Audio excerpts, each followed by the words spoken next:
Hello, you've caught me pinching myself and discovering that no, this isn't a dream. We are now living in a world where we both know what PS5 looks like and can cry happy tears while watching 4K gameplay trailers of PS5 games on YouTube. Water and Horizon Forbidden West looks so good. What I've also been doing is looking back, not just literally, but metaphorically, over the PS4 generation and all the wonderful gaming memories it's given us. It's been a sensational 7 years, a period of incredible creativity, variety and innovation, a span of time that, as a lover of video games, I will always remember.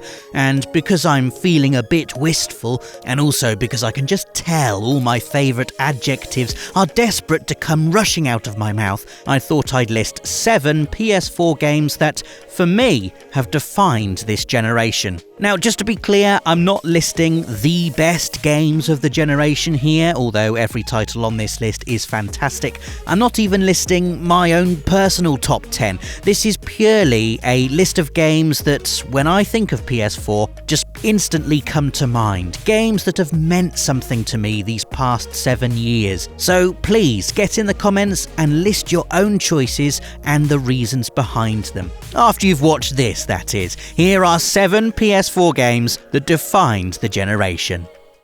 We're going to start with Destiny. I remember when this first came out, the clamour of excitement and anticipation around Bungie's new shooter, the irresistible shine of next gen, as it was still permissible to describe PS4 games in 2014.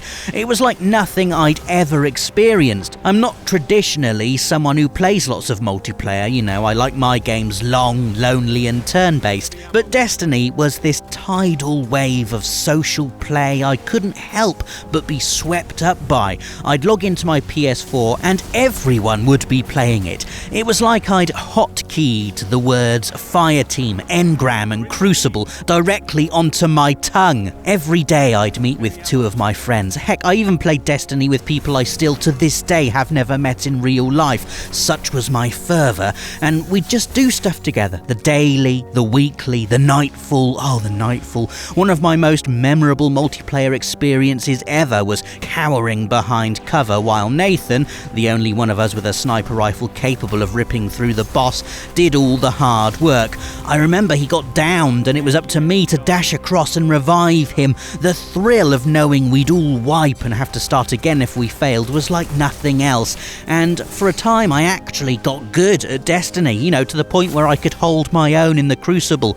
I knew the maps. I did things like strategize and communicate, when normally in first-person shooters I just, run around and die a bunch of times. I'm what you'd describe as a lapsed player nowadays. I don't so much remember Destiny the game, as in the maps and the guns and all the different enemies, so much as the feeling of playing it. It was a magical time, like extended video game Christmas, the lure of shiny new gear, of reaching max light level, the elation of finishing the Vault of Glass. I will never forget Destiny. The usernames of strangers peppered throughout my friends list, testament to that time and that game we shared together.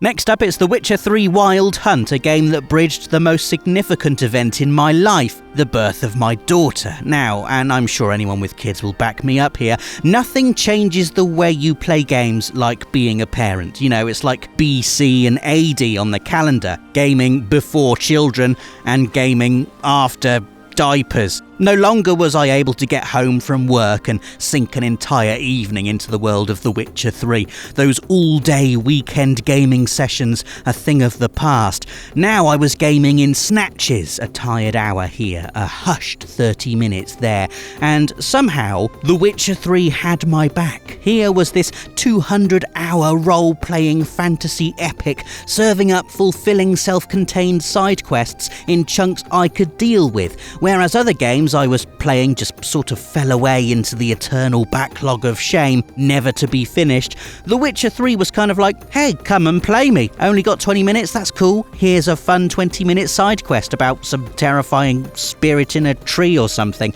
And somehow, slowly, almost inexorably, I finished The Witcher 3. It took me over 200 hours and an entire calendar year of slowly chipping away at it, but I did it. The first game I completed post-fatherhood. I will always remember The Witcher 3 for that, sitting through the end credits, a feeling of exhausted triumph, my then 6-month-old daughter sleeping in the living room cot. I mean, it helps of course that The Witcher 3 is one of the greatest games of this entire generation, regardless of whether you have kids or not. The world, the characters, the story, the golden Novigrad sunsets, all unmatched. But it's also a game that really respects its players' time. In years to come, when I look back on PS4, I will always remember Geralt and how he accompanied me through an incredibly turbulent time in my life.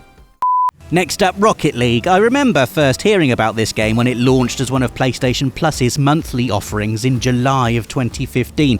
I confess I wasn't particularly fussed when Dave described to me this amazing game that was basically football with cars, but you know, it was a free monthly game at the time, so I decided to have a game with Dave, and that was that. You know, Rocket League is one of those games where you can just feel how good it is the second you start playing it, and I could not stop playing. I'd only turned it on to see what all the fuss was about and to hopefully beat Dave a few times. 4 glorious hours later and I was wading into the shallows of a new obsession that over 5 years later I'm still regularly diving back into. Rocket League is always there on my PS4, ready whenever I need to wind down. Its success means there's a constant stream of new players, so even if you're as mediocre at the game as I am, you never feel overwhelmed playing online. I mean, sure, occasionally you'll come up against a team of backflipping off the ceiling wonder goalers and get pasted 9-0, but honestly, I kind of enjoy Rocket League even then, admiring the skill and mastery some of these players have over their cars. Rocket League is one more game, the game. You'll always want another and another. The devastation of conceding a winning goal in the dying seconds is never that far removed from the elation of belting in a hat-trick from inside your own half, and riding these emotional peaks and troughs is always a gentle pleasure, like riding the older roller coasters at a theme park, you know, the ones with hardly any queues and that are secretly still the best. I'll leave you with my favourite Rocket League goal I've ever scored.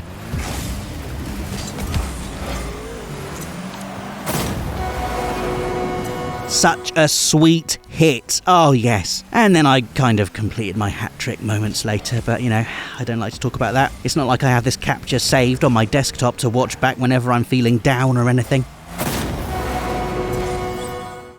Horizon Zero Dawn is next, a game that for me typifies what PS4 is really good at, delivering unique big-budget experiences full of warmth and wonder. I remember being lucky enough to play the game for access and being utterly bowled over by how good it was. Back then, Guerrilla Games was the Killzone studio, and so this leap into the open-world unknown was risky and exciting. And good lord did they deliver. I often look at Horizon Zero Dawn as one of those rare games that just does everything really well. It's got a brilliant protagonist, Aloy instantly winning the hearts of players with her fierce determination and near superheroic ability to take down dinosaur-sized machines with bows, ropes and traps. There's a captivating story full of intrigue, betrayal and unexpected twists. Honestly, I sound like a movie poster right now, but it's true. The open world is vast, varied and beautiful, a place that invites you to stand and stare at its sweeping majesty and also poke around and explore its granular environmental detail. Visually, there's nothing else like the world of Horizon, a lush post-apocalypse where nature has devoured our present-day civilization, leaving only a crumbling skyscraper skeleton behind. And the combat, a satisfying mix of stealth, strategy and cinematic action action supported by an in-game ecosystem that feels reactive and alive. There is no shortage of incredible AAA blockbusters on PS4. God of War, Uncharted 4 and most recently The Last of Us Part 2 have all pushed the boundaries of what we thought possible in video games. But there's an elusive magic to Horizon Zero Dawn I simply cannot resist. It's always the first game I recommend whenever anyone tells me they've just got a PS4, and for that reason, and all the other reasons I've just listed, it gets a place on this list. Next up, we've got What Remains of Edith Finch, which long-time viewers of the channel will have no doubt heard me banging on about before, but it really is one of my favourite games of this entire generation. Why do I love it so much? Well, for starters, it clocks in at just over 2 hours long, meaning it's a game I can definitely finish and then feel really good about. You know, these days, if anything lasts more than 20 hours and isn't called Final Fantasy VII Remake, I'm probably not going to reach the end before the next really good game I want to play comes out. Edith Finch is also one of the most original games I've ever played. It reinvents itself so many times over the course of those 2 hours and is almost intimidating in its creativity. You're essentially reliving the last moments of all your Finch relatives, a family burdened with a strange curse of premature death. Outlandish accidents and heartbreaking tragedies are presented with such thought and artful craft. You'll often find yourself oddly entertained by what is essentially a 120-minute conveyor belt of constant death. But it's also a game about family and how we deal with loss. The Finch family home like a multi-layered chunk of amber in which the memory of Edith's dead relatives is forever preserved. If you're tired of hearing about how brilliant What Remains of Edith Finch is, it's probably because you haven't played it yet, to which I say, for crying out loud, what are you waiting for? Play it now. It'll punch you right in the soul. And, you know, everyone loves a good spiritual bruising. Next up, we've got Death Stranding, a challenging and divisive game by director Hideo Kojima's own admission, but it's one I absolutely love, and as is the case with Edith Finch, have already gone on for way too long on this channel about why. And so, because my fingers are almost as tired as your ears by this point, I'm going to let the game do the talking here, with a lovely montage of incredible landscapes set to sad music.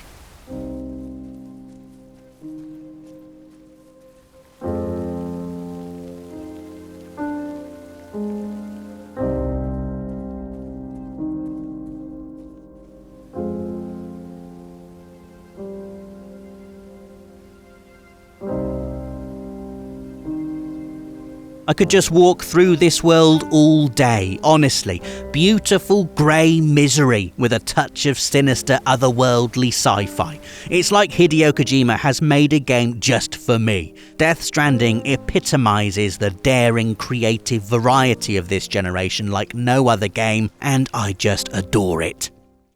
Okay, the final game on this list will come as no surprise. Final Fantasy VII Remake is a game an entire generation of players had been waiting for over 20 years. I still can't quite believe that A, it exists, and that B, it's as good as it is. Remake is a wonderful love letter to the original, pulling apart the characters and the city of Midgar so we can explore them with an intimacy that before just wasn't possible, revitalising fan favourite scenes and turning what were 23 years ago just standard tutorial level boss battles into blazing cinematic scraps that would light up any movie theatre, let alone a PS4. Square Enix just nailed Final Fantasy VII Remake. The characters, the music, the writing, and most importantly, they managed to capture the soul of Final Fantasy VII, infusing it with current gen magic and giving it life like never before.